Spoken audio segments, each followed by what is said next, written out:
வணக்கம் என் அன்பு குழந்தைகளே, வாருங்கள் இன்றைய திருக்குறள் கற்போம். அதிகாரம் 25 அருளுடைமை. குறள் 241. அருட்செல்வம் செல்வத்துள் செல்வம், பொருட்செல்வம் பூரியார் கண்ணும் உள. விளக்கம். பொருள்களாகிய செல்வங்கள் இழிந்தவரிடத்திலும் உள்ளன. உயர்ந்தவரிடத்தில் மட்டும் உள்ள அருளாகிய செல்வமே செல்வங்களில் சிறந்த செல்வமாகும். குறள் 242. நல்லாற்றால் நாடி அருளாழ்க, பல்லாற்றால் தேரினும் அஃதே துணை. விளக்கம். நல்ல வழியால் ஆராய்ந்து அருளுடையவர்களாக விளங்க வேண்டும். பல வழிகளால் ஆராய்ந்து கண்டாலும் அருளே வாழ்க்கைக்குத் துணையாக உள்ளது. குறள் 243. அருள் சேர்ந்த நெஞ்சினார்க்கு இல்லை, இருள் சேர்ந்த இன்னா உலகம் புகழ். விளக்கம். அறியாமையாகிய இருள் பொருந்திய துன்ப உலகில் இருந்து வாழும் வாழ்க்கை அருள் பொருந்திய நெஞ்சம் உடையவர்களுக்கு இல்லை. குறள் 244.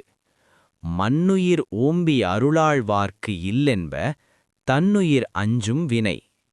விளக்கம். தன் உயிரின் பொருட்டு அஞ்சி வாழ்கின்ற தீவினை உலகில் நிலை பெற்றுள்ள மற்ற உயிர்களைப் போற்றி அருளுடையவனாக இருப்பவனுக்கு இல்லை. குறள் 245.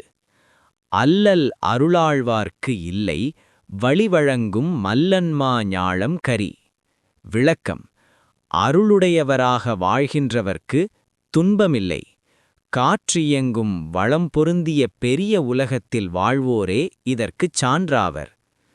குறள் 246. பொருள் நீங்கி பொச்சாந்தார் என்பர், அருள் நீங்கி அல்லவை செய்தொழுகுவார். விளக்கம். அருளில்லாதவராய் அறமல்லாதவைகளை செய்து நடப்பவர்களை உறுதிப்பொருளாகிய அறத்திலிருந்து நீங்கி தம் வாழ்க்கையின் குறிக்கோளை மறந்தவர் என்பர். குறள் 247.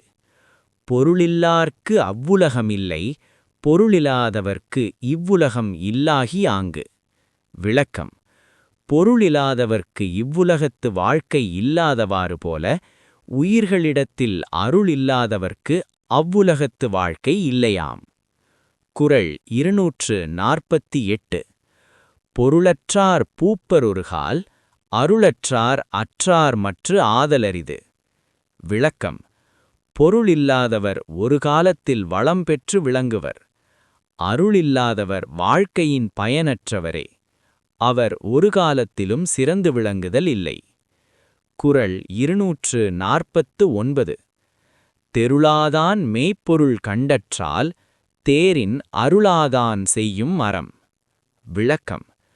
அருள் மேற்கொள்ளாதவன் செய்கின்ற அறச்செயலை ஆராய்ந்தால் அது அறிவு தெளியாதவன் ஒரு நூலின் உண்மைப் பொருளைக் கண்டார் போன்றது. குறள் 250.